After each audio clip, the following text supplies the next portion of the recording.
Let me see if it works this time. And if it don't, then I legit give up.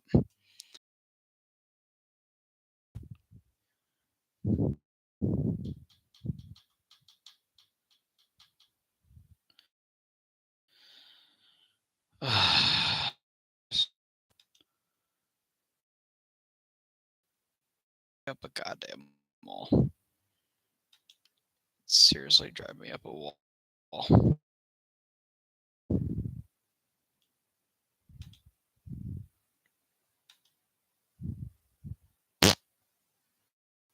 Now?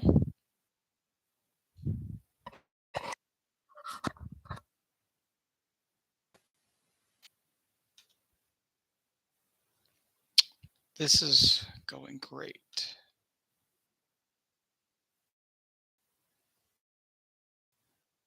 Yep, it works now. I just gotta basically calm down on the breathing, see if my mic will go away from that. So, hey guys, it's Boss Up A6, and well, if you've seen me go live 3 times, it's because well, my mic wasn't working for some weird reason I do live streams with. So I'm gonna be doing the one with my other mic, but I think it's pretty sensitive, so I do apologize for that. But today I will be showcasing all the albums that I got in my collection. I have more to come, obviously. Yeah, I have quite a few stacks here, folks, and yeah, it's gonna be interesting. I am willing to bet nobody's really gonna be doing this live or joining me live on this because, yeah, but I'll probably end up. Who knows? I might end up deleting the stream, so I guess it'll matter to the amount of nothing in the end. But who knows? Maybe people might join in. But yeah, I got a lot of CDs. So, yeah, I guess without further ado, let's get into the albums in question. So, the first one I have is Abbats Outstrider, the, I think, second album of Abbat's solo career. Of course, Abbath, formerly the vocalist of my favorite black metal band of all time, Immortal. I've yet to check out the solo work, but I heard this album is pretty damn good. So, next one I have is ACDC's If You Want Blood, You've Got It. This is a live album that came out, I think, sometime in '78. And it's got some of their classic songs on there, but again, it's a live album. You know, Riff Raff, The Jack, Problem Child, Whole Lot of Rosie, High Voltage. You know, it's ACDC. So, yeah, I got an ACDC album. Alrighty, I have a classic here, Alice in Chains Facelift. Debut album from 1990. Of course, like the late great Lane Staley on vocals. Again, don't I don't fully know this album. I know it's a classic, and I have heard of a couple good tracks like Bleed the Freak, Man in the Box, We Die Young. I need to fully check it out, but I did hear it's a classic. It's amongst the grunge era, which I'll be honest, folks, Alice in Chains is not grunge or doom metal, but I digress. So yeah, classic album right here. Next up is one of my favorite albums of the year, and that is Anthem's Crimson and Jet Black. Great album from one of the most underrated bands, in my personal opinion. Just amazing stuff from top to bottom. Snake Eyes, Wheels of Fire, Howling Days, Blood Brothers, Master of Disaster, Faster, Danger Flight, just phenomenal stuff all around. One of the best of the year, in my personal opinion. Next up, I just recently got in my CD collection I released a few hours ago Anthrax's Persistence of Time. Last time with Joey Belladonna on vocals until 2011's Worship Music. Great album here. And when I eventually do my Anthrax ranking, this is probably going to be in my top 5, possibly top 3, because this is where they want more progressive and a little technical in some spots. And this is by far the darkest record. And just great stuff. Time, blood, keep it in the family. Just the like best 1, 2, 3 combo in my opinion. But Gridlock, Belly of the Beast, Discharge, their cover of Got the Time, absolutely amazing stuff right here. Just the riffs on this album are just absolutely amazing. So yeah, really good album right here. And I have another Anthrax album, and that is their 2003 We've Come For You All, the last one with John Bush on vocals. Excuse me 1 second. And, John Bush era, very, very, very divisive amongst Anthrax fan base. I personally enjoy it. It's more 50-50 in a way because I really like his first album, The Sound of White Noise, that came out in 93, and then the other albums that came out after that weren't really that good, but this is some really damn good stuff right here. What Doesn't Die, Any Place But Here, Nobody Knows Anything, Black Dahlia, uh, you know, great stuff. Cadillac Rock Box, it even has Dimebag Darrell on this album. Yeah, really, really, really, really damn good stuff right here, and a really good end to the John Bush era. Alrighty, I think the next batch of albums I have is from Anvil. This is their Worth the Wait. This came out in, I think, '97. I want to say. Yeah, I don't fully, I haven't fully checked out Anvil, but I guess I'm willing to check it out. So yeah, it was the '90s, and '90s was a period that certainly happened. So yeah, Worth the Wait. It came out in, it says '97, but I'm I can't remember when it came out. And then Plugged and Permanent. um yeah, I mean, it's just an Anvil going through a guitar right there. I mean, the song Racial Hostility looks pretty fun, so there you go there. And then I think that actually came out in '96. Plugged, or no, not that. Absolutely No Alternative. Yeah, there you go there. Um, I guess, yeah. I mean, there's a song called "Show Me Your Tits," so yeah, why not? Uh, yeah. I don't know. I really don't know, but I guess that was kind of funny. And then I have Speed of Sound that came out in '99. I mean, the album cover looks pretty bad, but again, it was the '90s. Um, there's Mattress Membo, Deadbeat Dad, Park That Truck, song called Bullshit on here. Yeah, again, it's Anvil. I'll have to check it out in my own time. And then I have Plenty of Power that came out, I think, in 2000 or 2001. Um, there's a song called Pro Wrestling on here, so I guess that's cool, I guess. Uh, Album cover looks pretty bad. Same with Speed of Sound, but again, I'm willing to check it out my own time.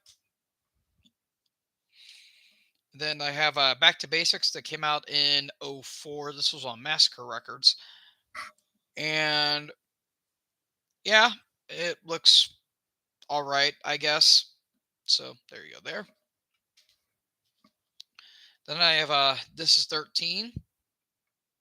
Came out on Classic Records. This came out, I think, in '07, I want to say. So there you go there. Then I have Juggernaut of Justice that came out in 2011. Yeah, I mean, there's a song called Fork and A, so what goes to show you about that? Then I have Hope in Hell. Came out in, I think, 2013. Yeah, again, don't really know. There's a song called Call of Duty, so I'm willing to bet it talks about Call of Duty, the actual game. So there you go there. And then I have Pounding the Pavement that came out in 2018. Yeah, there you go there. I mean, there's a song called Bitch in the Box, so I guess that's fun. So that is it for the Anvil albums. Now I have the new Autopsy album, Ashes, Organs, Blood, and Crypts. Great, great, great album. Honestly, one of the best. It's maybe in my top 10. Who knows? But it's really damn good. Rabbit Funeral, Throat Saw, No More Left Alive, Wells of Entrails, title track, Bones to the Wolves, Marrow Fiend, Toxic Death Fuck, Death is the Answer, Coagulation. Like, Just great old school sounding death doom at its finest from basically the pioneers of it. Chris Redfield is still killing it to this day on drums and vocals. Next up, I have an album that you prog fans may like. BT Bam's Colors 2, Between the Berry and Me Colors 2. This is their long awaited follow up after Colors. I think it came out in '07. And again, I'm not super familiar with this album. I know of this band. I do know of Colors, obviously. And I heard this was a phenomenal album, though it's not as great as the one before it. But I'm willing to check it out because it's not just your standard, prog. They have some different elements like death metal in there, which, hey, variety is a spice of life. So, yeah, I'm going to check this one out. And then I have Beyond Fear's self-titled album that came out in '06. This is a one-off project that had Tim Ripper Owens on it while he was still in Iced Earth at the time, and was produced by Jim Morris. And the song "Scream Machine" is amazing on this album, so I have to fully check this one out just to on my own time. But there's more of a thrashy bite on this album, and it sounded really damn good. So there you go. There. And now we're getting into the Black Sabbath albums I have. I have 1971's Master Reality. Absolutely classic stuff. My favorite of the Ozzy era. Just great stuff all around. Sweet Leaf, After Forever, if I can speak. Classic Children of the Grave, Lord of this World, Solitude, Into the Void. Absolutely amazing, amazing, amazing stuff right here. And then I have 1980's Heaven and Hell, the first of the Dio era. My favorite of the Sabbath albums. Just classic, classic stuff from top to bottom. Neon Nights, Children of the Sea, Lady Evil, the title track, Wishing Well, Die Young, Walk Away, Lonely is the Word. Absolutely amazing, amazing stuff right here. Now on to the next batch of albums, but before I do that, quick trick. Next up, I also got my latest CD collection. Mob Rules. It came out in 1981. This is the, I think, 2021 remaster because disc one features the actual album with the bonus tracks and the live at the Hammersmith and live at the Portland Memorial Coliseum. And part two actually, or disc two does that live in Portland as well. Again, my least favorite of the Dio albums, but still really, really, really, really damn good. Of course, Trump the Night, Voodoo, Sign of the Southern Cross, one of the best Sabbath songs of all time. Title track, Country Girl, Over and Over, one of the best Iommi solos, Falling Off the Edge of the World. Great stuff all around, though I do prefer Heaven and Hell and actually Dehumanizer to a lesser extent, but still a great, great, great album in its own right. Alrighty, next up is All Candlemass, my favorite doom metal band. And, well, we're starting off the Messiah era, 1987's Nightfall. My favorite of the '80s, and my favorite of the '80s with Messiah on vocals. Great stuff all around. Well of Souls, At the Gallows End, Darker the Veils of Death, Mourner's Lament, Bewitched, Samarathon, just great stuff all around. Absolutely amazing stuff to the Messiah era. And then I have the follow up, 1988's Ancient Dreams. Uh, Great follow up in its own right. Mirror, Mirror, Cry from the Crypt, Darkness of Paradise, Incarnation of Evil, title track, Bells of Escharon. Just absolutely amazing, amazing stuff all around. And their the last album of the '80s, 1989, Sales of Creation. The last of the Messiah era for a while into 2005's comeback album. Great stuff all around, though it's my least favorite of the Messiah albums. Still great stuff. Dark Reflections, Tears, Into the Unfathomed Tower, one of the best instrumentals I've ever heard, in my personal opinion. Edge of Heaven, Somewhere or Nowhere, Through the Infinite Halls of Death, A Tale of Creation. Absolutely great, great, great stuff. Alrighty, if I can get these in order. or get these in check, if you will. Alrighty, the next two I have is from Cannibal Corpse, and I have Violence Unimagined. It came out in 2021. I did a review of this album when it came out. It was my favorite death metal album of 2021.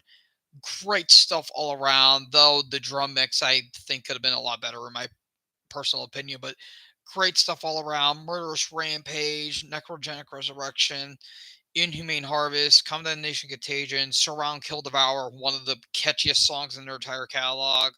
Ritual Annihilation, Fall of the Blood, Bound and Burn, Over Torture, Sermons of the Flay, just amazing, amazing, amazing stuff in the entire discography of this band.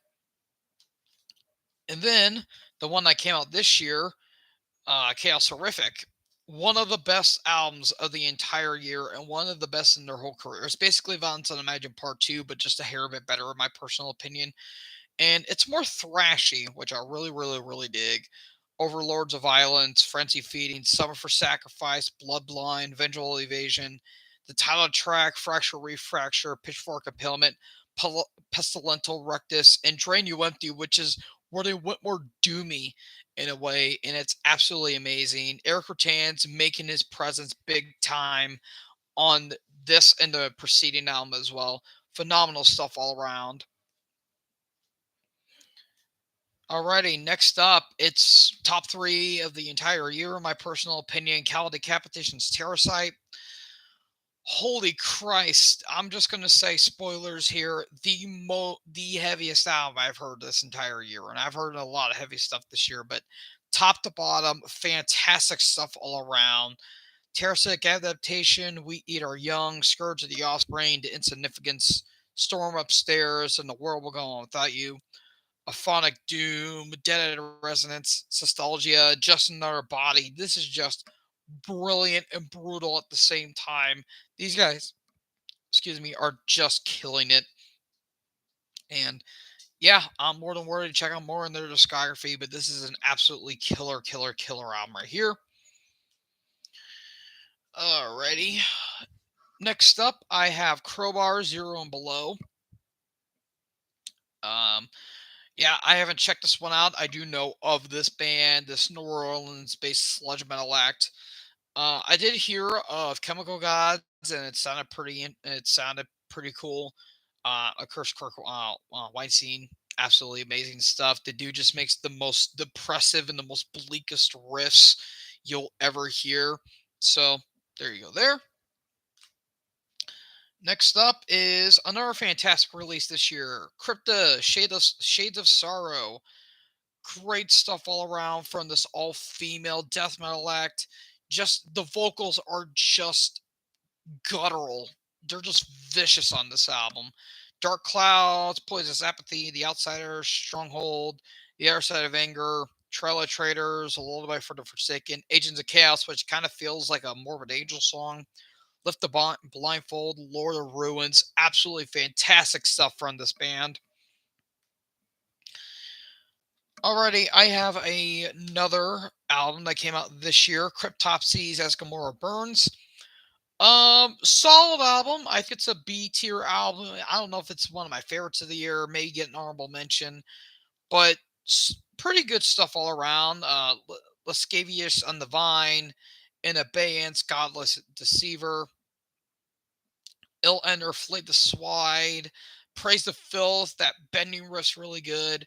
It's a solid album. The vocalist isn't trying to be a Lord Worm, but Lord Worm will always be Cryptopsy's vocalist, but still solid all around. Their first one, I think, in about a decade as well.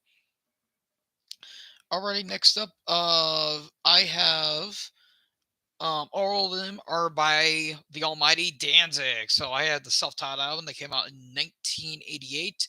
Classic debut album. Of course, Twisted Cain, She Rides, Soul on Fire, Am I Demon, Mother, Possession, The Hunter, Little Thing. Absolutely amazing, amazing stuff right here. And then I have the follow-up, 1990s Lucifuge, where they went a little more blues oriented in that vein of like Roy Orbison and Elvis Presley in a way.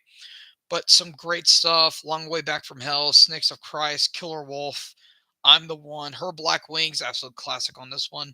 Devil's Plaything, Blood and Tears, Pain in the World, great stuff all around. And then I have 1992's How the Gods Kill. When they went a little more sludgy and a little doomy in some spots, but great stuff all around. Godless, Bodies, the title track, Dirty Black Summer, stand out on this one. Um, Do You Wear the Marks, really good. Heart of the Devil, great stuff all around. And these four albums are actually produced by Rick Rubin. So there you go there. And then I have a Danzig 4P. Kind of a weird album in Danzig's entire discography. Excuse me one sec.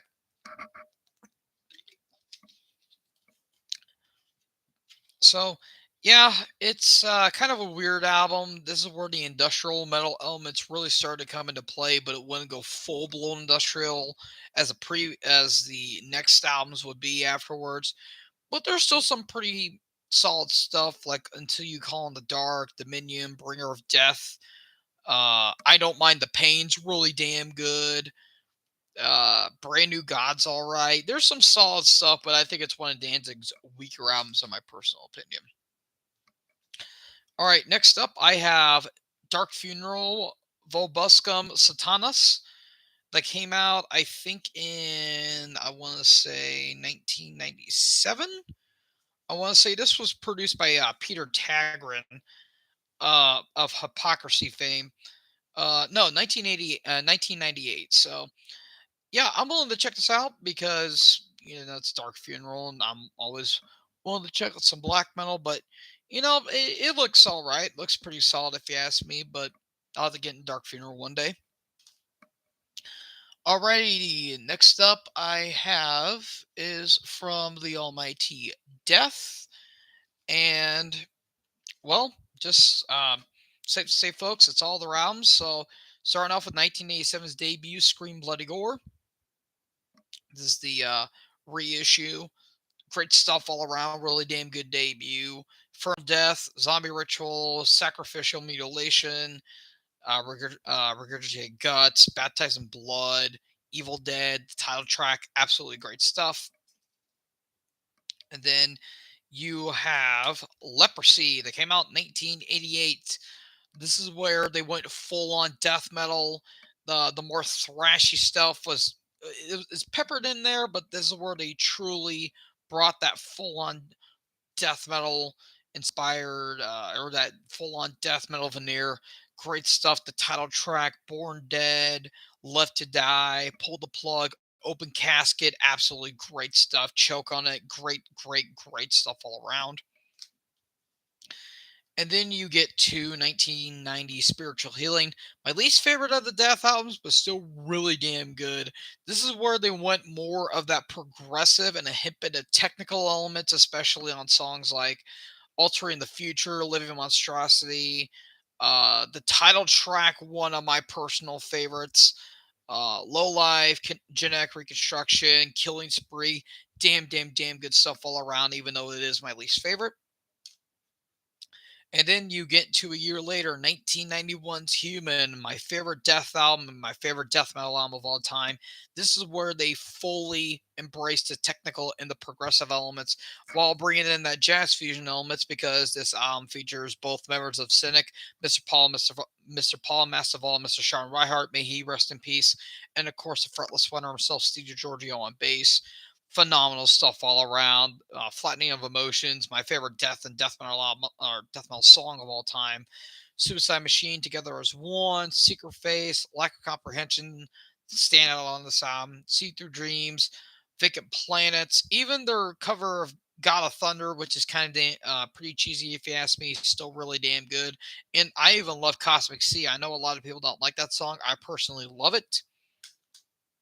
And then you get to 1993's Individual Thought Patterns.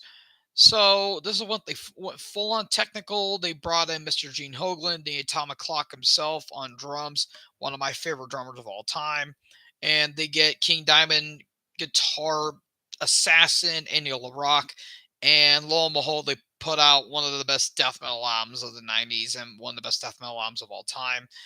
Title track, Overactive Imagination, Inhuman Form, Jealousy, Trapped in a Corner, Mentally Blind, Destiny, The Philosopher, phenomenal stuff all around. Excuse me there. And then the one I just recently got, Symbolic, that came out in 1995. This is where they went a little more groove oriented and kind of went more progressive in a way. And there's some good songs, but it's not one of my favorite Death albums. It's still good, but I don't know. Just coming off of individual thought patterns, a lot was left to be desired, at least for me on this. But you still got some phenomenal songs like the title track, Zero Tolerance, Empty Words, 1,000 Eyes, Without Judgment, Crystal Mountains got a really good riff at the beginning, and Misanthrope, really damn good stuff all around. And then you get their final studio album, 1998's The Sound of Perseverance. What full on prog, even some mellow death thrown in there, and I really, really, really love this album. I think it's one. I think it's their most underrated album, my personal opinion. Because Jesus, the songs on this are just absolutely amazing. Scavenger of Human Sorrow, Bite the Pain, Spirit Crusher, Story to Tell, Flesh and the Power It Holds, Voice of the Soul, one of the most beautiful, one of the most somber songs of all time. A Moment of Clarity. Their cover of Painkiller is absolutely great. I really, really, really enjoy this album, and it's absolutely amazing. So yeah, great stuff all around. Rest in peace, Chuck. Forever will be missed. Alrighty, next up I have is Destruction, the Antichrist. Yeah, this came out in 2001 on Nuclear Blast Records, and I'm willing to check it out. I have heard of the song "Thrash Till Death" and it sounded really damn good. Um, if I ever get into Destruction, then this would be some really, really, really damn good stuff here. And just give me 1 second. Whoops. See if I want to see actually if my stuff is actually.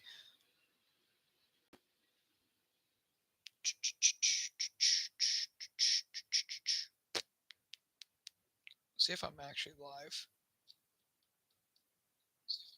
Yeah, I am. All right, all right. We are Gucci. We are indeed Gucci.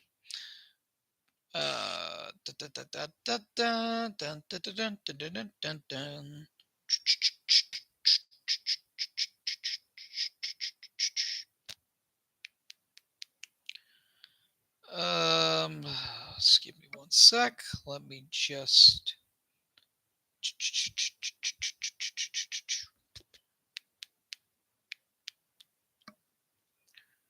Um.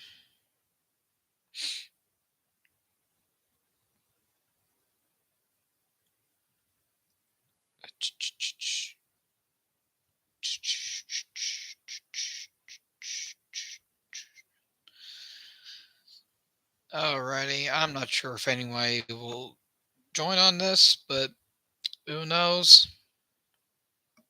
I'm not one to judge. Although I might have to, I'll probably send out a link for those who do want to join. Uh, dun, dun, dun, dun, dun, dun, dun.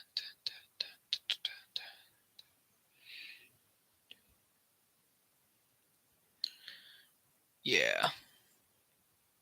All right. Yeah, I'll have to probably delete the other live streams I did because, well, my my mic wasn't working. So, yep. There you go there. Alrighty, so the next albums I'm willing to bet, yep, they're all from Dismember. So yeah, we got some pretty interesting stuff right here. So first up I have their debut album. Oops, sorry about that. I have their debut album, Like a Never Flowing Stream that came out in 1991. Yep, I'll have to check this one out because I have heard of this member, but I haven't fully heard of it now by them. Um, oh, there is a little unique thing on here from Dream to Dream. We have always been like a Never Flowing Stream. That's actually kind of cool. So, yep, I heard it's classic Swedish death metal right there. And then I have their Pieces EP that came out in 1992. So there you go there. Careful there. And then I have a Indecent Obscene. I think that's what it's called. Indecent and Obscene, yeah. Yep, I have their sophomore outing. So there you go there. And then I have Massive Killing Capacity, came out in 95. Um, yep. I mean, the album artwork looks really, really, really, really cool if y'all can see, but you probably can't because of the reflection. But yeah, the album artwork looks pretty cool if you ask me. Okay, the albums are just gonna fall. And then I have Death Metal that came out in 1979. Oh, not 1979. Jesus Christ, 1997. Um, yeah, I mean, I get songs look solid, but it is what it is. So you have that. Then you have a Hate Campaign that came out in 2000. Again, songs look interesting, but I'll check them out at my own time. And then I have Where Iron Crosses Grow. Again, the album art looks a little cool if you ask me. Then I have the one I actually needed to complete the Dismember discography, The God That Never Was, that came out in 06. I got this in my latest collection update video that I did earlier today. There you go there. And then I have their self-titled album that came out in 08, and it's their latest offering, but we're probably going to be getting a new one hopefully next year, so fingers crossed for that. Alrighty, next up, I have Dying Fetus, Make Them Beg for Death. Just absolutely brutal death metal right here. And one of the best of the whole year, in my personal opinion. Enlightened Through Agony, Compulsion for Cruelty, Feast of Ashes, Throw Them in a Van, where they went a little technical. Just 2 minutes of just unbridled fury, pun unintended, because unbridled fury's on here. When a Trend Ends, Raise the Victory, Raising Defeat, Hero's Grace, Subterfuge. Those are kind of more slam, but just gruesome stuff from start to finish. And now I have Enforced to War Remains, favorite thrash album of the year. Just insanity from start to finish. Absolutely great stuff right here. Aggressive Menace, The Quickening, Hang by My Hand, Avarice, the title track, Nation of Fear, Ultraviolence, Starve, Empire. Phenomenal stuff right here. And then I have Enslaves Hemdal. Just adventurous from start to finish. Top 10 of the year for me personally. Just amazing stuff. Coagula, Forest Dweller, Kingdom, title track, Eternal Sea, Caverns to the Outer Worlds. This is a word they fully embraced the progressive black metal, but I mean, it's a bit long, but it doesn't really overstay its welcome too much. So, absolutely great stuff right there. Let's see. All right, next couple albums I have is from Exciter. I have Heavy Metal Maniac, and this is the I think 2005 remaster. I want to say on Megaforce Records. Yeah, I'll have to check this one out because I do know of Exciter, but I haven't fully checked out their work. So I have that, and then I have The Dark Command that came out in '97. So there you go there. And then I have 2004's Blood of Tyrants. I did jam this on the way to the record store about a month ago with my brother, and the songs themselves were good, but man, the production was pretty bad. So yeah, good songs, but just the production was pretty terrible in my opinion. Next up, I have Exodus is Bonded by Blood. Classic thrash album right here. Just amazing, amazing stuff. Title track, Exodus, A Lesson of Violence, Metal Command, Piranha, No Love, Delivers Evil, Strike of the Beast. Great stuff all around. My third favorite and the one and only album with the legendary Paul Bailoff, or not Paul, yeah, Paul Bailoff on vocals. Great stuff all around. Alrighty, next up I have Frozen Souls, Glacial Domination.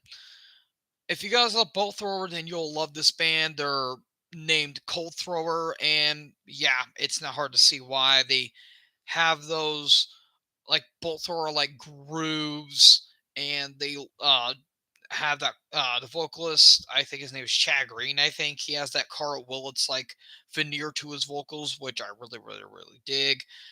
Invisible Tormentor, Arsenal of War, Death and Glory, Morbid Effigy that has John Gallagher of Dying Fetus on vocals, which is just brutal.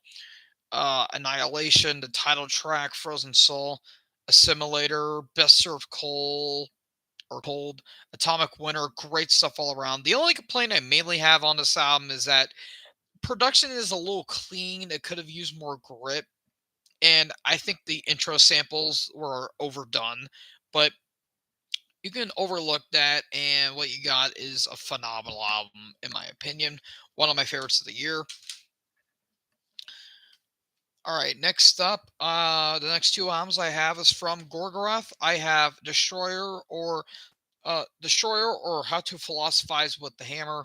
Yeah, this case is a little beat up, but this is kind of a weird album for this band at this point because Gorgoroth, they always kind of get shit on, in my personal opinion, when it comes to Norwegian black metal. I actually really do like them. Like, I think their first three albums is classic Norwegian black metal, and this one is certainly an album that was released in 1998. Like, it's such a weird album. It is such a weird album. Like, there's some good tracks, like the title track and Open the Gates, especially, but you got some weird tracks like Blodofer where it's just this weird industrial metal track and it does not work at all.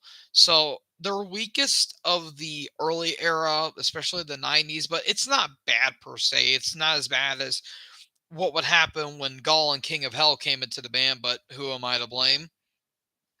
And then I have their 2009's, I guess you could say, Return to Form album with Quotos Basut ad Satanatantum Trehunt. Again, I apologize if I butchered that, but this is where Pest came back into the band after leaving Destroyer, and they came back with just an absolutely amazing album. Um, Especially the first track, and Euthanasia, where it kind of has like almost like a death metal like groove to it. Prayer, Rebirth, Building a Man, New Breed, Human Sacrifice, Satan Prometheus is really good. This is an absolutely great album. And I love the production on the sound. Like, the production sounds absolutely amazing. And this is on Soul Cellar Records as well. So great stuff all around from this band. All right. Ugh, try to get these next few right here. Alrighty. So yeah, doing this on my bed was not really a not really a good idea, and I probably just I kind of unintentionally broke one. Whoops! Oh well, it was already damaged to begin with. All right, so next up I have Halford Resurrection. That came out in 2000. This is the debut album of Rob Halford's solo career. I would say great stuff, but this is the return to form that Halford needed after going more groove metal in the 90s and then making that stupid ass 2 album with Trent Reznor, which was terrible. Yeah, this is what Alfred needed, and eventually he would reunite with Priest a few years later. But Tyler Track made in Hell, great, great, great stuff all around. Scott Travis actually joined Halford on this album as well, and Roy Z would actually produce this album. So yeah, great stuff all around here. And now I got Hell Rippers, Warlocks Grim, and Withered Hags. I'm just gonna say right here, right now, it's in my top 3. You guys might know where it's at, but I ain't gonna spoil too much. But amazing, amazing blackened speed thrash metal right here with huge knots, like Iron Maiden and Saxon. The Knuckalove, Ida the Deceiver, the title track, Go Farm and Nightmare, the Curse Carrying Crowns, absolutely amazing. The Hissy Marshes feels like a blackened Ace of Spades or a blackened Iron Fist. Poison Wound, Curse of the Witch, Mr. Stewardworm, phenomenal stuff all around. Absolutely love this album. All right, the next couple albums I have is from Iced Earth. I have their self-titled album. Great stuff all around. I think this is the 2020 remaster as well. And this is the alternative album cover, which I actually do prefer over the original. Over the original is just like an angel falling from like an icy sky and all that stuff. Which it doesn't sound bad. It doesn't look bad, but I do like this one a little bit better. Good stuff, really damn good stuff. Just the vocals kind of kill it on this album for me. But title track, Written on the Walls, Colors, Curse of Sky, When the Night Falls, good stuff, and you can sense where they're going afterwards, especially on this. But the vocals really suck on this album. But then you get into their magnum opus, 1995's Burnt Offerings. Absolutely legendary album. Enter Matt Barlow, and Jesus Christ, the heaviest power metal album of all time. Like you cannot get heavier than this, in my personal opinion. And I'm going to say this right here, right now. And I know a lot of people, especially you power metal nerds, are going to probably disagree with me. The best power metal album of all time. And before anybody says anything, nothing is going to be heavier than this, in my personal opinion, because they get the thrash and the speed on this album, like unlike any other. Like the title track, Last December, Diary, Brainwash, Creator Failure, which kind of has like a Candlemass like feel.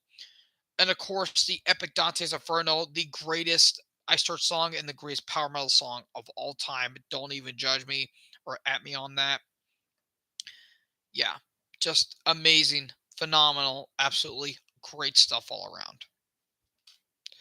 And then I have the follow up, 1996's The Dark Saga, where this is where they would do the whole concept of Spawn, which I'm not too familiar with, but what I do know is that this album does kick a whole lot of ass because, well, it kicks a whole lot of ass. And even the guy who did the Spawn um, comic book actually did the album artwork for this, so this is actually really, really damn good. But title track, I Died for You, Violate, The Hunter, The Last Laugh, Vengeance is Mine, Slave to the Dark's absolutely great. A Question of Heaven, one of the best songs in their entire discography. Great stuff all around, and one of the best in their entire career. Next up, I have The Glorious Burden that came out in 04. Well, we have entered the Ripper Owens era of Iced Earth, and unfortunately, this one's banged up to all hell and back. But you know what? I don't personally care, in my personal opinion, but this is one of the best in their entire discography. It's my second favorite behind Burnt Offerings. This is just beautiful from start to finish. People could say, oh, well, it talks about America and all that stuff.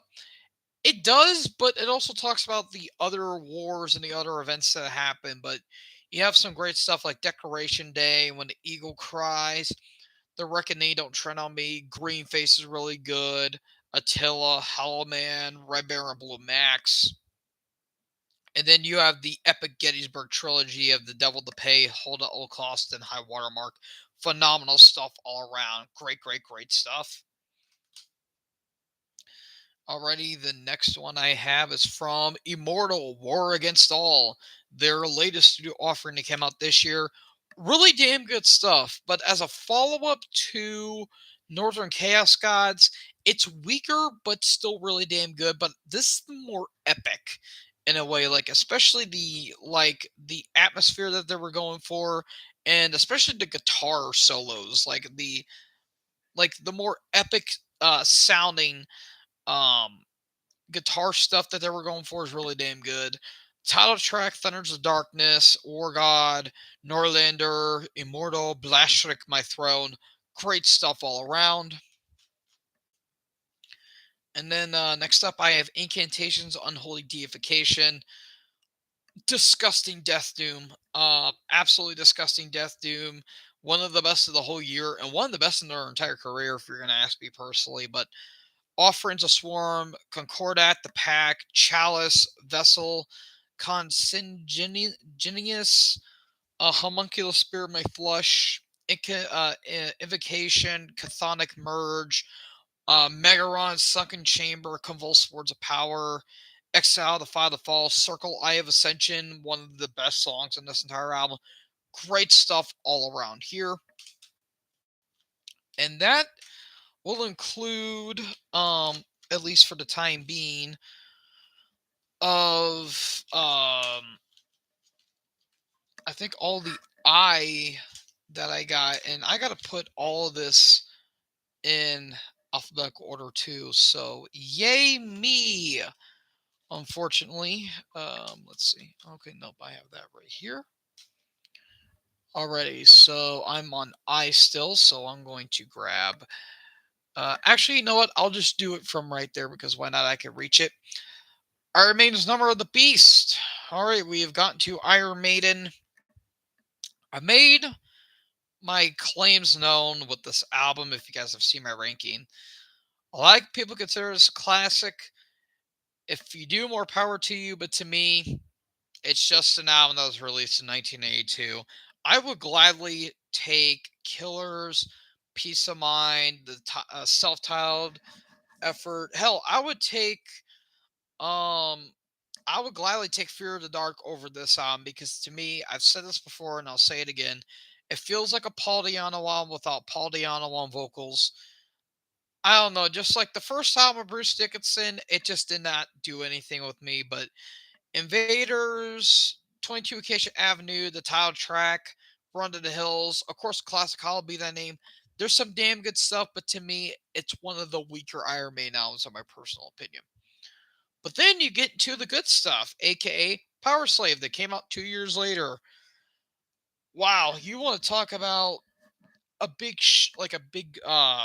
jump, like a big leap in my personal opinion, because this is their magnum opus. Like they did not top this in my personal opinion. Aces High, 2 Minutes to Midnight, Flash of the Blade, The Duelist, the title track, and of course, classic Rime of the Ancient Mariner. Phenomenal, phenomenal stuff all around. It's my favorite main album and one of my favorite albums of all time. Absolutely amazing stuff right here. And then we get to their latest studio offering, Senjutsu. Oh, I want to really like this album. I really do. But it feels like they're back at square one where they were on Dance of Death. There's some good tracks, but it feels very drawn out, very pedestrian. 2 disc of some solid tracks and nothing else. Like the production's pretty bad.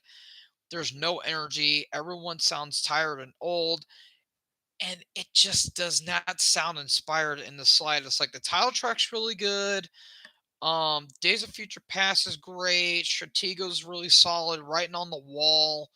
You get some good tracks, but you just get some bullshit like Lost in a Lost World and like the 3 tracks on the album, the 3 last tracks on disc 2 where it's all like 10-minute tracks. Like I don't understand why they thought it was necessarily to release that stuff, but yeah, I mean, granted, it's only what, let's see, like 9 tracks in total, I want to say. Uh, yeah, no, 10 tracks in total. but it's what, almost 75 minutes. Like, no, I'm sorry, no. That's a no for me, Chief. Yeah, I there's some good tracks, but I mean the album artwork was cool, but pick up a poster and move along. Alrighty, all these the next batch of albums I have is from my favorite band of all time, Judas Priest, and I have Sad Wings Destiny that came out in 1976. What the debut should have been instead of Rock'n'Rolla. Amazing, amazing album, top five in their whole career. Victim of Changes, The Ripper, Dreamer, Deceiver, Deceiver, Tyrant, Genocide, Island Domination, amazing, amazing stuff. This is where heavy metal really started to get big around that time. Then you have the follow up, Sin After Sin. It came out in '77. Good stuff right here, but not as great as Sad Wings of Destiny. And this is where they kind of still flirted with that prog, especially on tracks like Starbreaker, Let's Pray, Call for the Priest, Raw Deal, Distant Aggressor, Sinner. Diamonds of Rust is a really, really, really good cover. Just great stuff all around, but the two tracks that are pretty bad, Last Rose of Summer and Here Come the Tears, yeah, they are not that good. And then you have 1978 Stained Class. This is where they really, this is where the prog really came into fruition here, but good Lord Almighty, just amazing, amazing, amazing stuff. And it's pretty bleak too, considering that, this would actually used to have the trial that happened in 1990 where the two kids would enter a suicide pact and they thought the words "do it" on the Spooky Tooth cover, "Better by You, Better Than Me." And lo and behold, they basically Kurt Cobain themselves. And yeah, and still that is still pretty damn stupid if you ask me, because why would you sue the band if they did a cover? Makes no sense to me. But Exciter, White Heat, Red Hot, title track, Invader, Saints in Hell, Savage, Beyond the Realms of Death, absolutely classic song. Heroes End, even their bonus track of Fire Burns Below is really, really, really damn good too. And let me check on here real quick. Um, yeah, alrighty.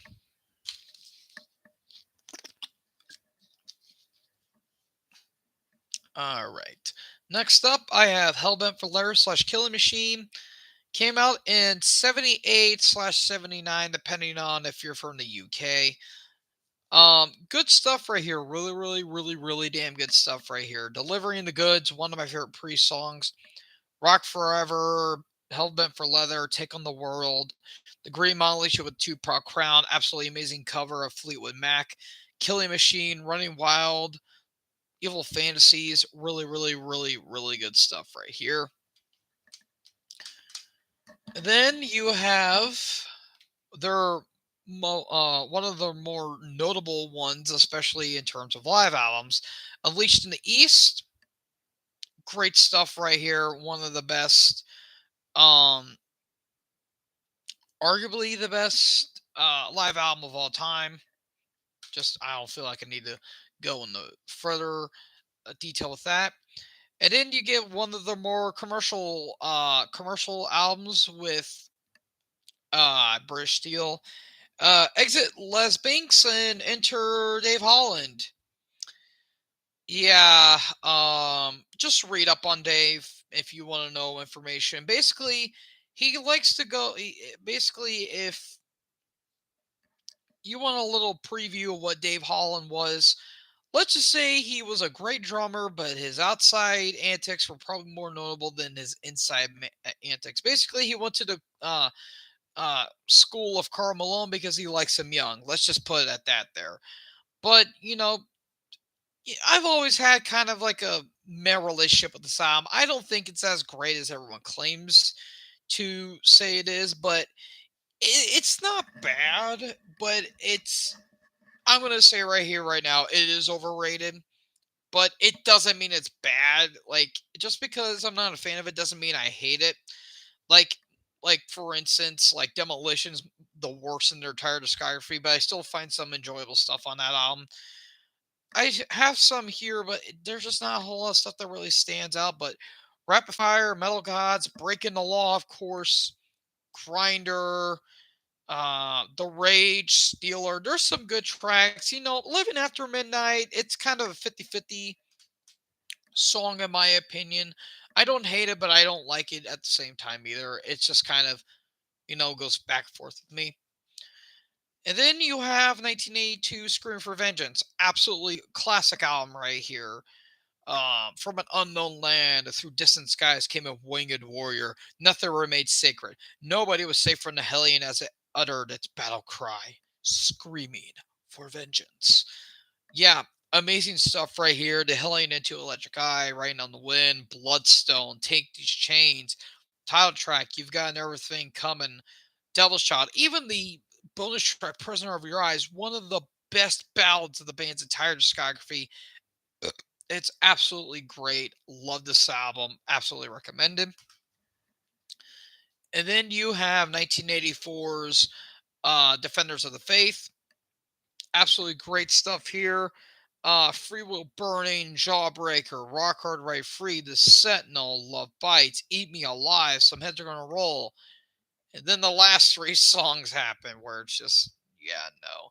But I do like this little saying right here. Rising from darkness, where hell have no mercy, and the screams of vengeance echo on forever. Only those who keep the faith shall escape the wrath of the Battalion, master of all metal. Yeah, good stuff right here. And then you have Ram It Down that came out in 1988. The album that followed Turbo that came out in 1986. And again, I've said it before, and a little story about Ram It Down. The Turbo and Ram It Down was supposed to be a double album where Turbo was the more commercial side and Ram It Down was supposed to be a more heavier side. It was supposed to be entitled Twin Turbos. Well, that ultimately fell through, and it just became Turbo be one album and Ram It Down be the other. And I really like this album. I really, really, really do.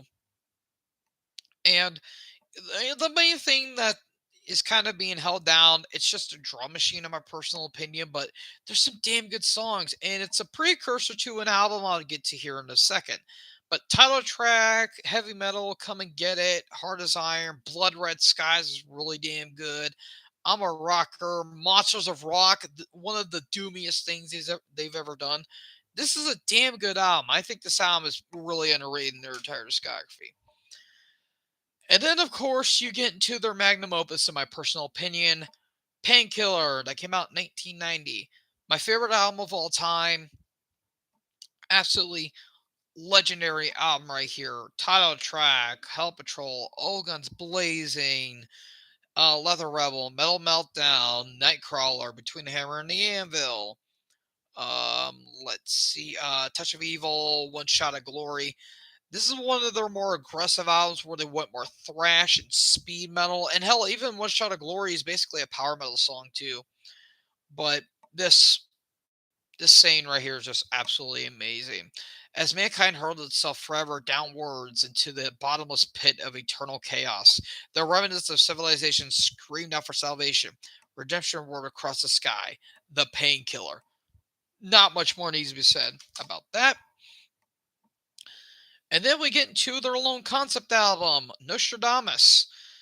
They're a 2-disc album, and I've said it before, if this album was basically just a like, not a double album, but if it was like part one and part two, like if it was like a part of a duology, I wouldn't hate it as much. And I don't think it would have been poorly received as much. But it was just too ambitious for what it was going for. But there's some good songs like Prophecy, Revelations, The Four Horsemen, War, Pestilence of Plague, Death, the doomiest thing they've ever done, Lost Love. The first half's really solid, but then the second half is just very forgettable. Like if you just take the best parts of the album and just make it as one, I don't think it would have been hated as much, but it is what it is. And then we get into at least their latest studio album up until me streaming this video, streaming this Firepower 2018. Phenomenal stuff right here. One of the best in their entire catalog. It's modern production, but kind of an old school mindset in a way. Title track, Lightning Strike, Evil Never Dies, Never the Heroes, Necromancer, Children of the Sun, Rise from Ruins, Flamethrower, Spectre, Trader's Gate, Lone Wolf, Sea of Red. Like it's 14 tracks, but it's still like under like an hour. Take notes, maiden. And I love this saying right here. Forged by a conflagration of molten metal fury and Hellion Metallion, a warrior for justice and salvation, the ultimate god of firepower, Titanicus. Great stuff right there. So that is all the Priest albums that I have, at least for the time being. Next up, I have Marduk, Le Grand Danse Macabre, or Le Grand Dance Macabre. Yeah, I'll have to check it out because I did listen to Marduk's latest offering, Memento Mori, that came out. That was some pretty solid black metal, so I'll have to check this one out here. But um, yeah, there's some interesting tracks like Death, Sex, Ejaculation, Funeral Bitch, and Jesus Christ Sodomize. Lovely. So, yep, I'll have to check that out on my own time. All right, I have Mastodon's Leviathan. Absolutely classic album that came out in '04. A lot of people say one of the best albums that came out of the 21st century into the 2000s. I can't really agree or disagree with that because I'll have to listen to it. And I love the concept of Moby Dick. And it's talks about water and all that stuff, so that's pretty good. And I have their latest studio offering, Hush and Grim, that came out in 2021. I heard this is a phenomenal album. It's a pretty sad one too because this album was dedicated to their longtime manager that passed away, and I did hear let's see, Pushing the Tides and More Than I Can Chew, and it sounded pretty damn good. So I'm gonna check it out. It is a double disc, but I hear people say it was absolutely worth it. So yeah, we'll have to see. I'll have to give my opinions on it if I do rank Mastodon in the future. Next up, I have an EP, Mayhem's Death Crush.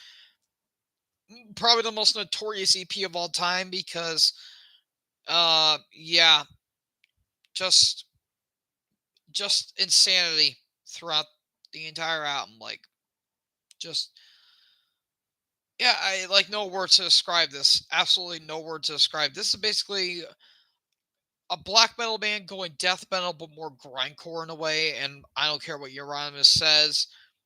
Hey, Mayhem was into death metal. Mayhem liked Death Hell. Even Necrobutcher was a death fan. So yeah, there you go there. And then I have Daemon that came out in 2019. Again, I'll have to listen to it on my own time, but I did hear this was actually one of their best in their entire discography. But then again, I do have a poll on my community tab about what black metal band you guys want me to do. So Mayhem is on there.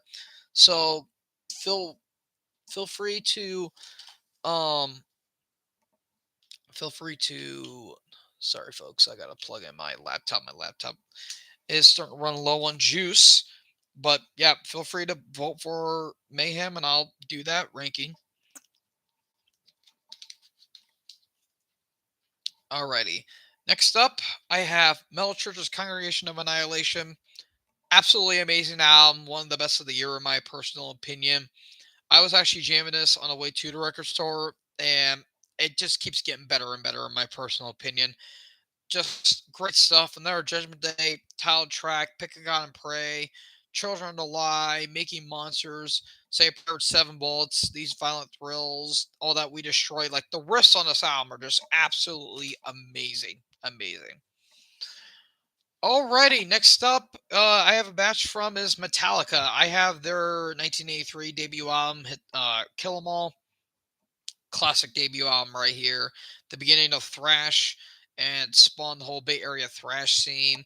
Hit the Lights, Four Horsemen, Jump in the Fire, Pulling Teeth, Whiplash, Phantom Lord, No Remorse, Metal Militia, Seek and Destroy. Classic stuff right here. As I pull this next stack right here. And then I have my favorite album of theirs, 1984's Ride the Lightning. Classic stuff right here. Fight Fire Fire, the title track, For Whom the Bell Tolls, Fade to Black, Trapped Under Ice, Escape, Creeping Death, Call of Cthulhu. Phenomenal stuff right there. The production's a little gritty, and I love the songwriting as well. And then I have their most famous album, Master of Puppets, came out in 1986. Know a lot of people are a lot of people say this is their best album. In my opinion, it's probably my least favorite of the 80s, but it's still really damn good. Like the first half I think is absolutely phenomenal, but then the second half I'm kind of 50-50 on. But Battery, my favorite opening track of their entire career. Title track's great. The Thing That Should Not Be, Welcome Home Sanitarium, Leper Messiah, Damage Corporate, some damn good stuff right here. And the only or actually I'll get to that here in a minute. And then I have, well, actually their most well-known album, the Black Album that came out in 1991. This is where they quote unquote sold out, where they were selling out when in reality the only thing they were selling out was arenas, but I digress. Yeah, it's good. It's probably see, like again, it's kind of front loaded in my opinion, though the second half does have some gems. But Enter Sandman, of course, Sabbath True, Holier Than Now, The Unforgiven, Wherever I May Roam, Don't Tread on Me, um, Nothing Else Matters, Of Wolf and Man, My Friend of Misery, To Struggle Within. Some damn good stuff. I know a lot of people say it sucks or it's overrated. I just think it's the most divisive metal album of all time, my personal opinion. Then we enter kind of a weird period for the band. I have Load that came out in 1996. This is where they went more alternative, more blues and country rock. And I mean, it's all right, but it's my least favorite of the Metallica albums. Yes, I actually like this less than Saint Anger, which a lot of people are going to be like, what the hell? It's just the problem is it's just too bloated, and there's not a whole lot of songs that stand out. But Ain't My Bitch, 2x4, Until It Sleeps, King Nothing, Bleeding Me, which is where they went more doom laden in a way. Um, yeah, the first half's good, but the second half I think is pretty bad. It's just nothing interesting. And then you have Reload that came out the year later in 1997. Again, just take the best songs off of Load and the best songs of Reload, just make it an album, and there you go, right there. But I like this a little bit more than Load only because I think there's a couple more standouts, but again, it's not really that great. Um, Sorry, folks, just checking some really quick.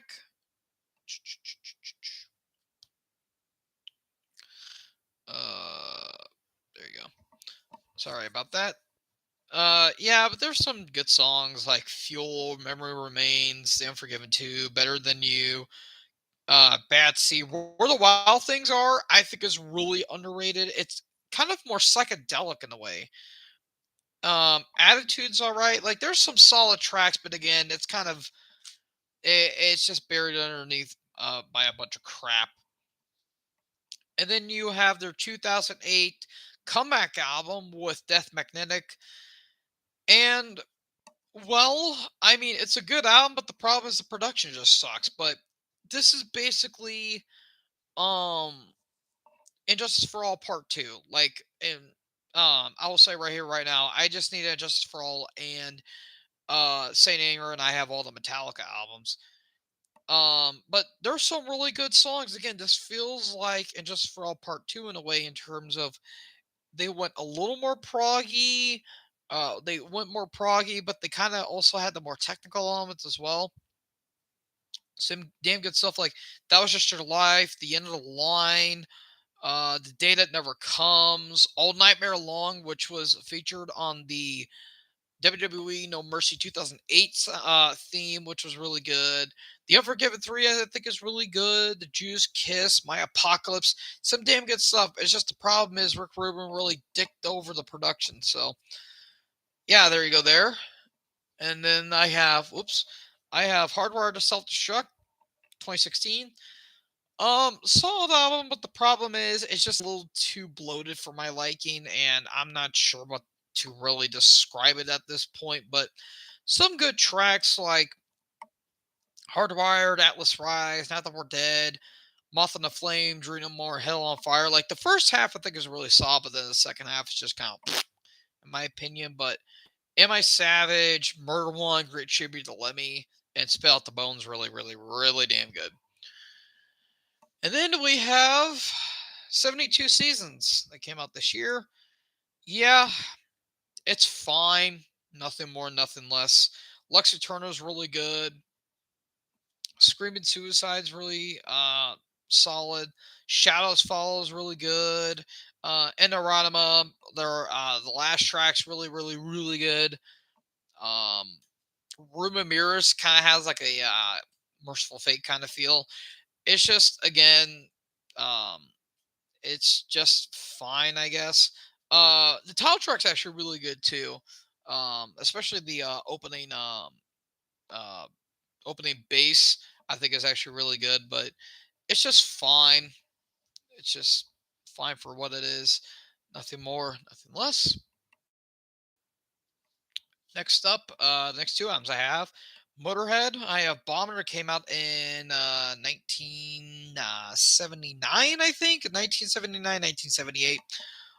Good follow up to Overkill, but it's stuck in between two phenomenal albums. But some damn good songs right here, like Dead Man Tell No Tale, Sharpshooter, Poison, Stone Dead Forever. Step Down, where actually has Phil Filthy Antler, Phil, uh, what the hell was his name? Phil the Animal Taylor on vocals actually. The title track's really good. Like there's some really damn good songs. It's just stuck in between two classic albums, and one of them I actually do have. Ace of Spades, 1980. This is the 40-year anniversary, and it's actually the booklet where you can see all the stuff, um, like the booklet and all that stuff. But absolutely great stuff here. Of course, title track, Love Me Like a Reptile, Sheet in the Back, Fast and Loose, We Are the Road Crew, Jailbait, Dance, Bite the Bullet, Chase Better Than the Catch, The Hammer. Great stuff. My second favorite in their entire catalog, even though I will admit it is their best in their entire catalog. Next up, I have Napalm Deaths, The Throes of Joy and the Jaws of Defeatism, the latest studio offering from the Godfathers of Grindcore. I'll have to check this one out, but I did hear this is one of the best in their entire catalog, and I'm hoping that they are releasing new stuff next year because, well, I mean, it's Napalm Death, so why not? Alrighty, next up. Ooh, yes, Opeth's Blackwater Park. I'll have to check this one out because I'm not huge into Opeth. Of course, I do know of them, but I'm not like massively, massively into them. Even though I have heard some great stuff like Great Conjuration and all that stuff. I think this is the 20 year anniversary of it. So, yeah, I'll have to check this one out. But for you Opeth fans and you progressive death metal fans, you guys are gonna love me for that one. Alrighty, next up, next batch is from Ozzy. I have his debut album, his solo debut album, Blizzard of Oz. you want to talk about a comeback for a guy that fronted Sabbath and the last few years have not been kind to him, especially with the drug and alcohol abuse, not to mention going in and out of a mental asylum. But yeah, I'm not going to deny this is a good album, but I don't think it's Ozzy's best in my personal opinion. But of course, I don't know. Classic Crazy Train, Goodbye the Romance, Suicide Solution, Mr. Crowley, Revelation of Mother Earth, one of his more underrated tracks, and Steal Away Tonight, I think is actually really damn good too. And then you have 1983's Bark at the Moon, the first without Randy, because unfortunately Randy would die a year before this in that plane accident, and it does suck, but they had to move on. But I think this is when Jakey Lee was actually in the band. I want to say, actually, let me check real quick. See, come on, let's see if the booklet will the booklet pop out. Oops.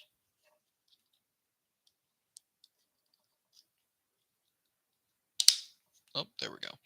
I wasn't trying to do that. There we go. Alrighty. All right. Booklet. Got that.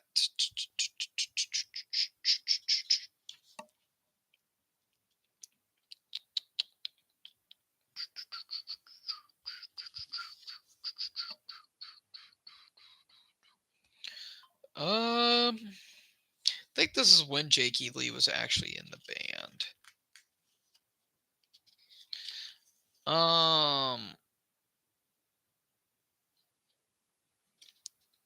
Yeah, I can't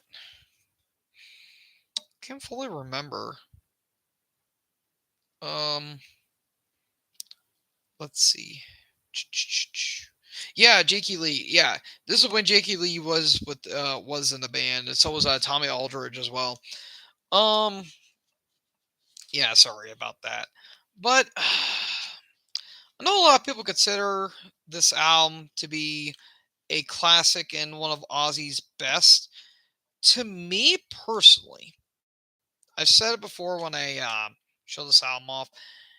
It's one of his more forgettable albums. Like it's like despite like besides the title track and Wait for Darkness, there's nothing that really stands out on this album to me personally. Like Center of Eternity's so weird. Like they lost a lot of momentum without Randy, um but when especially when they got into the Ultimate Sin, that's when they really started picking up that momentum as well. So yeah, there you go there. Hold up 1 second.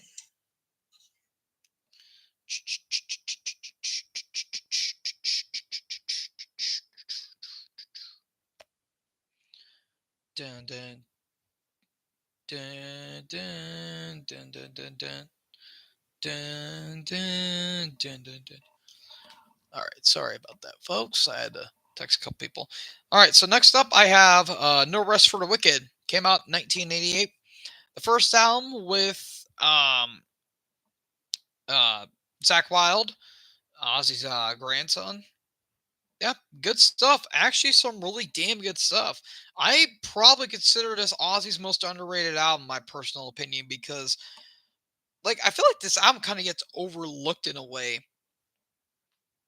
but there's just some like classic stuff on this album, like Miracle Man, Crazy Babies, Bloodbath in Paradise, Fire in the Sky. But you also got some underrated tracks like Devil's Daughter, Holy War, uh, Demon Alcohol. Like there's some great stuff. The only complaint I mainly have is just the production, like especially the drums. They sound like way in the back. They just didn't. They just weren't recorded all that well. And then I have Down to Earth. It came out in 2001. Yeah, this album's not good at all. It's very generic run of the mill. Like I've stated this many times before. After Osmosis, Ozzy really should have retired. You want to do the Sabbath reunion and the Sabbath album and tour, fine, but Ozzy really had nothing left. He sounded like he didn't want to be here. And there's nothing interesting on this album. There really isn't. Maybe Gets Me Through is okay, but there's literally nothing on this album that really grabs your attention.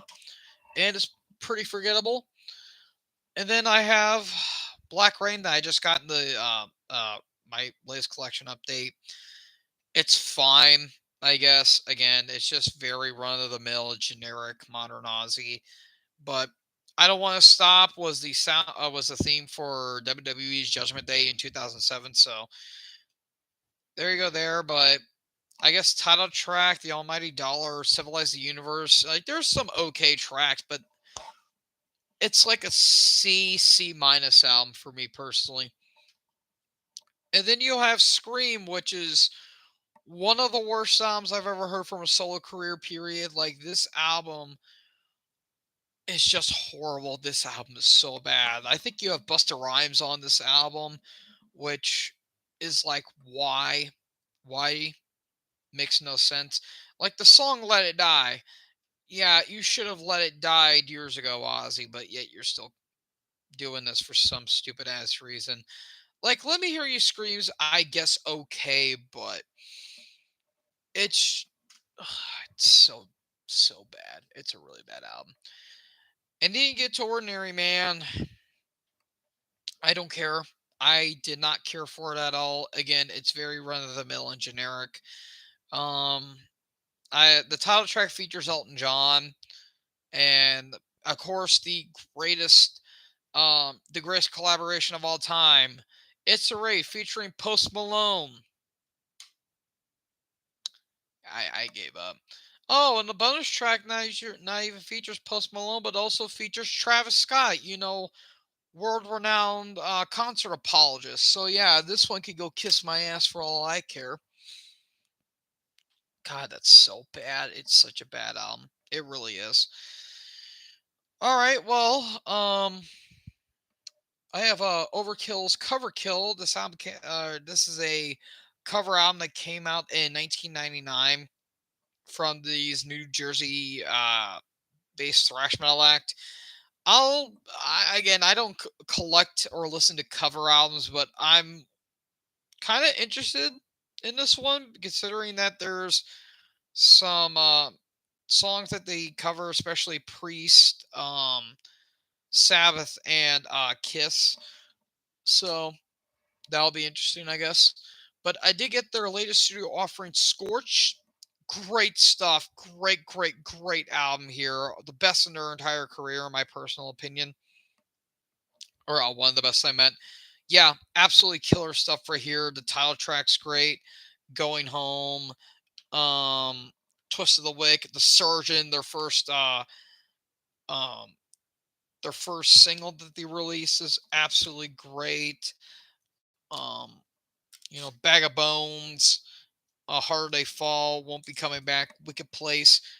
Great stuff all around. And then I have Ravens, All Hell's Breaking Loose. One of the best albums of the year, in my personal opinion. Like, Mike Heller's doing blast beats, and yet it doesn't sound like it's out of place. I don't know how that's possible. Medieval, Surf the Tsunami, Turn of the Screw, the title track, The Far Side, Gold for the Gold, Invasion, Edge of a Nightmare, one of my favorites on this one. Victory's Call, Desperate Measures, great stuff all around. Then the next 5 albums I have is, hold up, folks. My good friend texted me. What does she want? Oh, it's a puppy.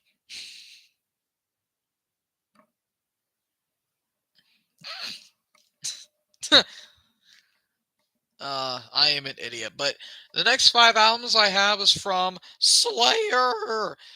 Yep, I have 1986's Rain and Blood. Absolutely amazing, classic album here. It's my second in their my second favorite in their entire catalog. This is where they actually joined with Rick Rubin, who and Def Jam Recording, which would later become America Recording. And Def Jam at that point was actually a hip hop label, and a thrash act on the hip hop label was a little odd, just a little odd for a band like Slayer, but they made it work. And yeah, it's amazing. Angel of Death, of course, Piece by Piece, Necrophobic, Altar of Sacrifice, Jesus Saves, Criminally Insane, Reborn, Epidemic, Postmortem, Rain and Blood. Absolutely amazing. Like, it's all like kind of short too. It's all like under 30 minutes. And it's absolutely amazing. And then I have the follow-up, 1988's not Rain and Blood, South of Heaven, my favorite in their entire discography. Absolutely amazing, amazing stuff. They went more melodic, more mid-tempo, and it's absolutely great. The title track, Silent Scream, Live Undead, Behind a Crooked Cross, Mandatory Suicide, Ghost of War, Read Between the Lies, Cleanse the Soul. Their cover, Distant Aggressor, is really good. And of course, Spilled Blood, which was on Jackass 2, believe it or not. Yeah, absolutely great stuff all around.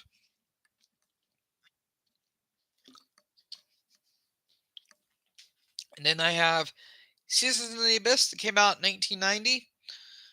Um, yeah, it's top 5 in their career, but I don't think it's like they're the best in their entire career. Like, this album, I don't know.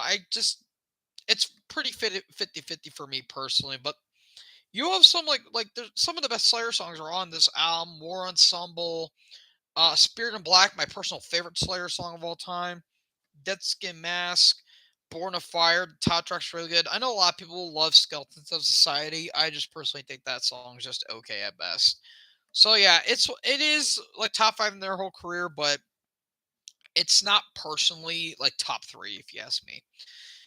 And then I have 2001's God Hates Us All, released on one released on 9/11, of course. Yeah, yeah, that actually happened. And listening to songs like Disciple and God Send Death and not noticing what was happening on that fateful day, it's a little haunting if you ask me. But this is actually the alternative album cover that I got, and I mean, it's okay, I guess. But of course, Disciple, God Send Death, New Faith, Threshold, Exile, Bloodline, Warzone, Payback. Really damn good stuff. This is where they went back to form in a way, where they were coming out of that more new metally phase that they went through in the late 90s. And production could have been a lot better, but you know what? It was still a return to form for them. And then I have 2006's Christ Illusion, where welcome back to Dave Lombardo. Hooray! Nothing against Paul Bostaph, but I mean, Dave's the man here. And yeah, that album covers a little controversial if you ask me, because it's but the decapitated heads of the Muslims. So yeah, that's lovely. But Flushstorm, Catalyst, Skeleton Christ, Eyes of the Insane, Jihad, which talks about which is from the perspective of the hijackers on 9/11, because of course you are. Lovely. Catatonic, Black Serenade, Cult, Supremacist. I think this is one of the best in their entire career. It's my third favorite in their entire catalog. And finally,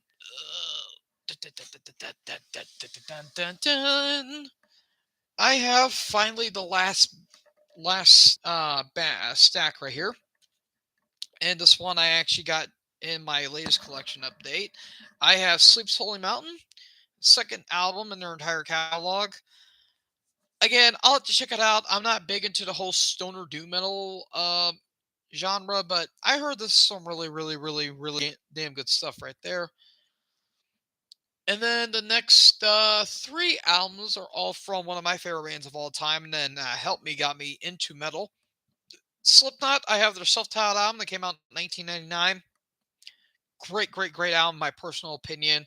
Sick, Eyeless, Wait and Bleed, Surfacing, Spit It Out, Tattered and Torn, Me Inside, Prosthetics, No Life, Deluded, Only One, Scissors, one of the most disturbing songs that they've ever done. Great stuff all around. And I have my personal favorite album of theirs, Volume 3's Subliminal Verses that came out in '04. They went a little more commercial, a little more melodic, but they still kept it heavy in a way. Prelude 3.1, The Blister Exists, 3 Nell, Duality, Opening of the People, Circle, Welcome, Vermilion, Pulse of the Maggots, Before I Forget, Vermilion Part 2, The Nameless, The Virus of Life. Danger Keep Away, I don't really necessarily care for that song, and that's kind of like a dud on the album if you ask me, but it is what it is. And then I have We Are Not Your Kind that came out in 2019. Uh, One of the best in their whole career. Just great, great, great stuff. And the only complaint I mainly have with the album is that the like interludes and like the interludes on this album are, they could have been a lot better. They could have been spaced out, or they just could have been cut out, in my opinion. But they are what they are. But Unsainted, Birth of the Cruel, Neo Forte, Critical Darling, A Liar's Funeral, Red Flag, Spiders, Orphan, Not Long for This World, Soul Way Forth, great stuff. And actually, Unsainted was was actually the soundtrack to NXT Takeover Toronto. So yeah, there you go there. And I think we're All Out Life, I think, is actually on this. I want to say, I can't really tell. But yeah, that's a damn good song as well. And it was NXT's theme for a while before they eventually changed it. Next up, I have Skeleton, which is the Apothegloom EP. This is their latest EP. Um, I'll check it out. I'll check out Skeleton Witch on my own, but it looks pretty interesting to say the least. Next up, again, I got this in my the latest in my collection update. Sodom's M16, my favorite Sodom album and my favorite thrash album of all time, and Sodom's my favorite thrash band of all time. Absolutely amazing stuff. The theme and the narrative of the Vietnam War is absolutely excellent on this album. Among the Weird Kong, my favorite Sodom song, I Am the War, Napalm in the Morning, Mind Jumper, Genocide, Little Boy, the title track, Lead Ejection, Cannon Fodder, Marines. Even the Surf and Recovered, I think, is pretty damn fun. So yeah, there you go there. Next up, I have my favorite album of last year for 2022, and that is Soulfly's Totem. Atmospheric death thrash. That's all you need to know. Max Cavalera is still killing it to this day, and the production on this album is just amazing. I love it. It's absolutely great. Superstition, Scaring the Vile, Filth Upon Filth, Rotten Pain, the title track, Ecstasy of Gold, just amazing, amazing, amazing stuff right there. Next up, I have Suffocation's Hymns from the Apocrypha. One of the best albums, not only of their career, but of the whole year. Ricky Meyer just destroyed it on vocals. He absolutely did amazing. He sounds a lot like Frank Mullen, but he brings his own flavor to it. And I will say the riffs on this album are absolutely great. And the guitar solos that Terrence Hobbs throws in here, absolutely amazing. But the title track, Perpetual Deception, Dim Vial of Obscurity, Immortal Extraction, Sephirim and Slayment, one of my favorites on here. Descendants, Embrace of Suffering, Delusions of Morality, and Ignorant Deprivation, which actually has Frank on vocals, but it's a re-recording of Off of Breeding the Spawn. Amazing, amazing stuff. Even though production could have been a little bit better, still really, really, really damn good. Next up, I have Shooter with Helviger. Amazing black metal right here. Probably my favorite black metal album of the year. Just killer, killer, killer stuff right here. Phenomenal, phenomenal stuff from this band. One of the most underrated black metal bands, in my personal opinion. Iron Beast, Priestenhammer, Gamma and Eric, Chaos Fiend, Gods of Black Blood, the title track. Just great, great, great stuff all around. And it kind of has a little bit, almost like the drums almost sound a little death metalish, but they had that that they had that gritty black metal to it. All right, the next two albums I have is from my favorite goth metal band of all time, and that is Typo Negative, and I have Bloody Kisses. Black number one. That's all I really need to say. But title track, of course. Um, we hate everyone, kill all the white people. Just amazing, amazing stuff. My second favorite in their entire discography, behind um We're Coming Down. In my opinion, the best goth metal album of all time. Can't get much better than that. And also on the back it says, "Don't mistake lack of genius for talent." That's absolutely brilliant right there. But yeah, just amazing stuff. And look at that. That is bliss right there. And plus, it's two lesbians on the cover. Who doesn't love that? And then I have their final studio offering, 2008 or 2007's Dead Again. Really, really, really damn good stuff. Just phenomenal stuff. This is the 2002 reissue. And this basically it kind of is like the best of all they've done. Like, it has your like depressive goth moments similar to like World Coming Down and Life Is Killing Me, but it kind of brings back that hardcore and punk style that they were doing on Origin of the Feces and Slow Deep and Hard, and even in Carnivore, which was Peter's band before Typo Negative. But title track, Trippin' a Blind Man, Prophet of Doom, one of my favorites. September Sun, Halloween in Heaven, a great tribute to Dimebag Darrell. Some Stupid Tomorrow, and odes to Locksmith. Hail and Farewell to Britain, the final song Peter would ever do. And even on the back it says, "Whatever it is, we're against it." Groucho Marx. Classic, classic, classic quote right there from the legend himself. All right, next up I have Tool's Anima.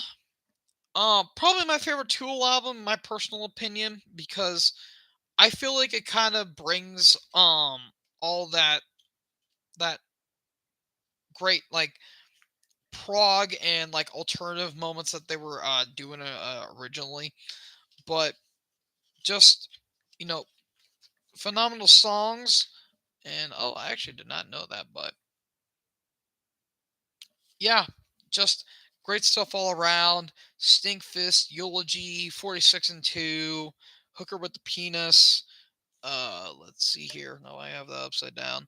Um, Push It, Anonymous, Third Eye. Really, really, really, really, really damn good stuff right here. Again, probably my favorite of the Tool albums, but who knows? Maybe Lateralis might take that over. Who fully knows? But I got it because it's one of my dad's favorites. So there you go there. Already, I have Vader. I have Litany that came out in 2000.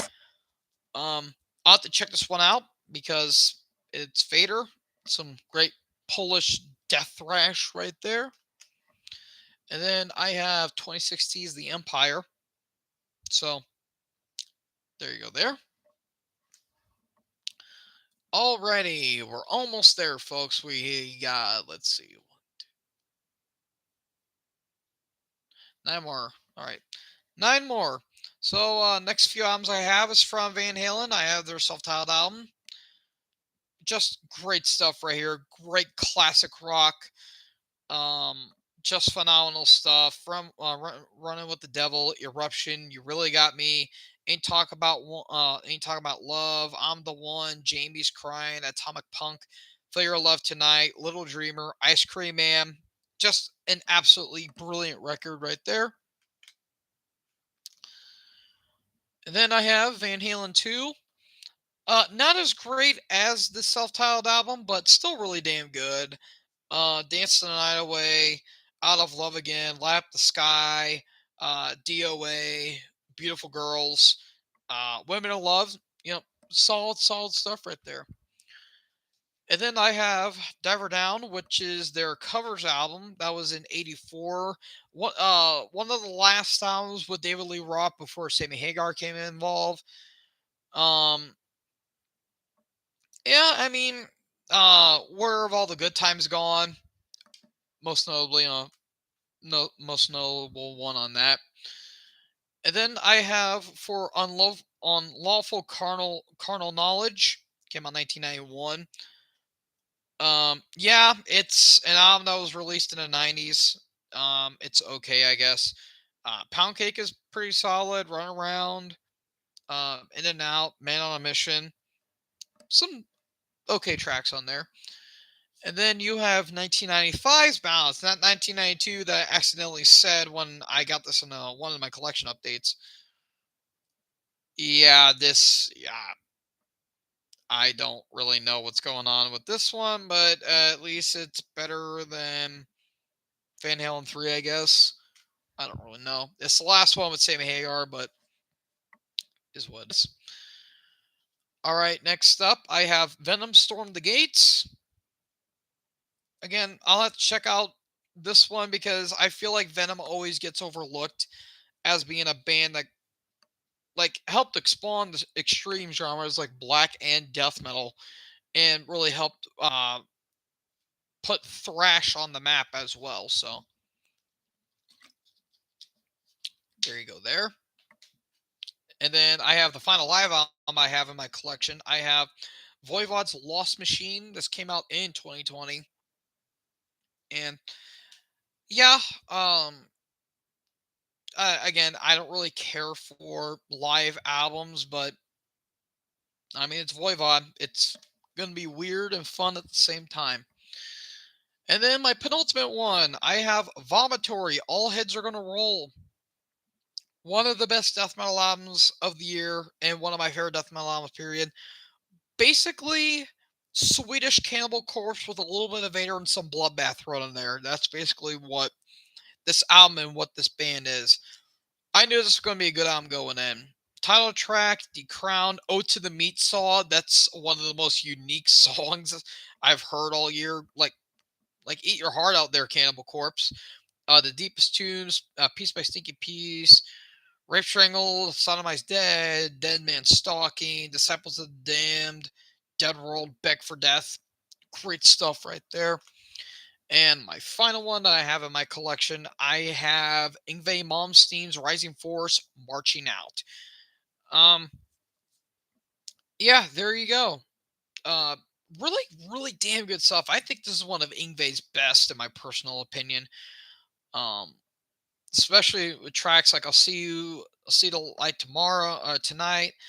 Disciples of Hell, I'm a Viking, Anguish and Fear on the road, on the run again. Jeff Scott Soto's best performance, without a doubt, on Soldier Without Fate. That's his best vocal performance. Title track's really good. The only track that doesn't stand out is Overture 1383. It just doesn't really fit on the album. I understand what Amy was trying to go for, but it just didn't do anything for me. So I know nobody was really watching the stream, but I'll probably go back and watch it because I may be bored. But I hope you guys enjoyed this live stream. And if you guys did, make sure you guys leave a like, leave a comment. What was actually your favorite album out of all that? I have over 100 albums, so I don't have a problem. You have a problem. And if you guys are gonna give me to an intervention, I'm not going to it. So yeah, if you guys enjoyed this live stream, make sure you guys give it a like, leave a comment, tap that subscribe button, tap the bell to be notified when I upload. And yeah, I will see you guys tomorrow for when I do my NFL live stream. I don't know what game I'll be live streaming, but yeah, tune in for my next live stream. So yeah, join her and I'll talk to you guys next later. Peace out.